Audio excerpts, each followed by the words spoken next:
27. 땅을 더럽히는 자, 결코 땅을 차지하지 못한다. 창세기 4장은 최초의 인간 가족 내의 살인 사건을 다루고 있다.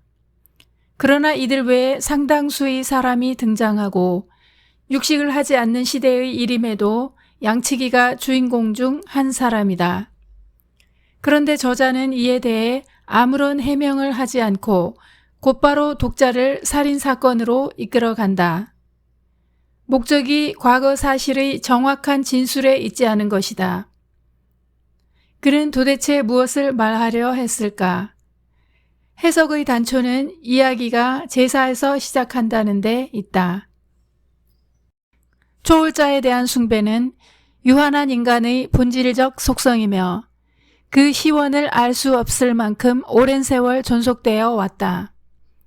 그 대상과 제사의 양태는 다양했다. 그러나 모든 제사는 이 설화처럼 하나님이 받으시는 제사와 그렇지 않은 제사로 나눌 수 있다.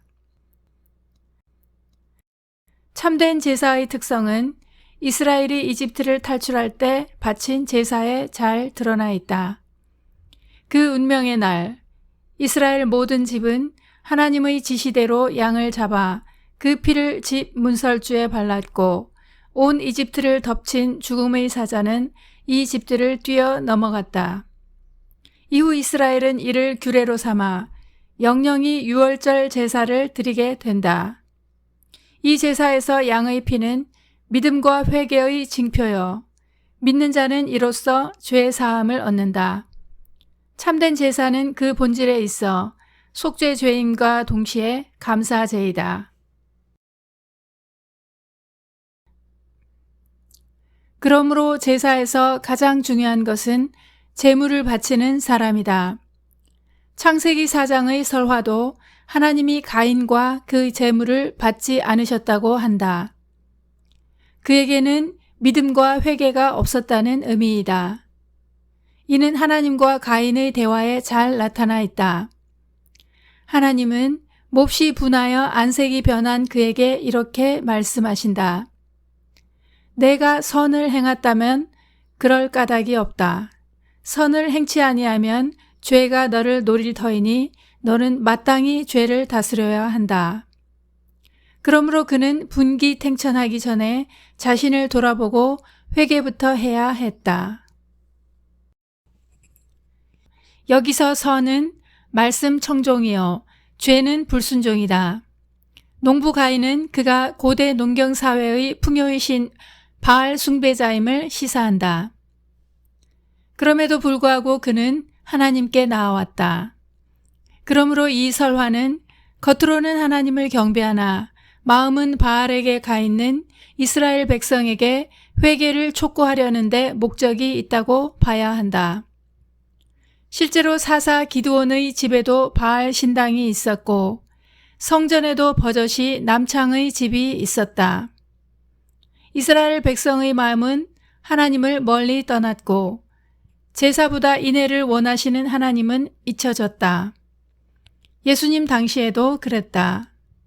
만민이 기도하는 집은 장사치와 강도의 소굴이 되어 있었다.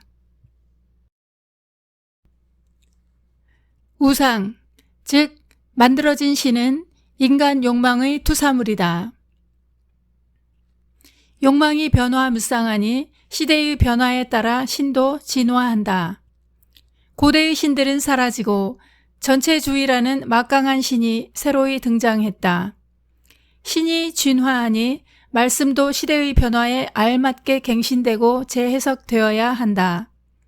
만들어진 신의 특징은 만든 자가 신이 된다는 것이다.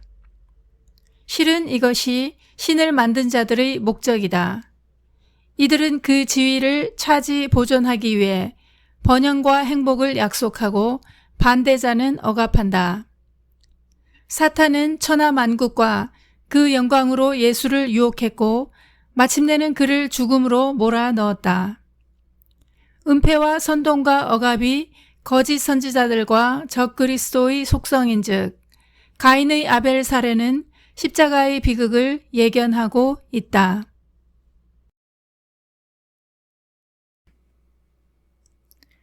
지금 우크라이나와 러시아 간에도 유사한 일이 일어나고 있다. 두 나라는 뿌리가 같은데 푸틴과 그의 군대는 형제의 나라를 초토화하고 있다. 현대판 가인이다. 그뿐만 아니다. 푸틴은 자식을 바치기를 요구하는 몰록신의 제사장처럼 러시아의 젊은이들을 제물로 삼고 있다. 이들 중에는 영문도 모른 채 끌려온 옛궂은 희생자도 있다. 더 비극적인 것은 러시아군의 끔찍한 만행에서 한나 아렌트가 아우슈비츠의 악마 아이히만에게서 보았던 두려운 진실, 즉 악의 평범성이 재현되고 있다는 것이다. 만들어진 신에 중독된 사람들은 인간성을 상실해도 이를 알지 못하며 자유를 잃어도 잃은 줄을 모른다.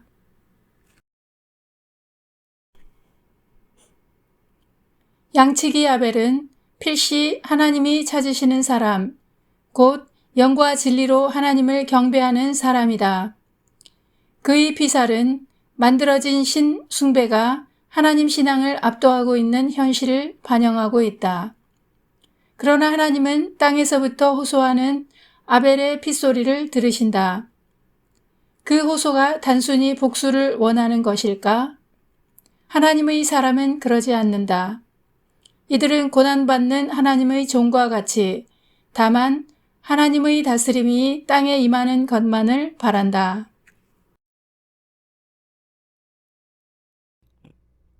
우연히 TV에서 한 우크라이나 사람이 이렇게 말하는 것을 보았다. 나는 여기서 태어나 자랐고 여기서 세례를 받았다. 내가 어찌 여기를 떠나겠는가?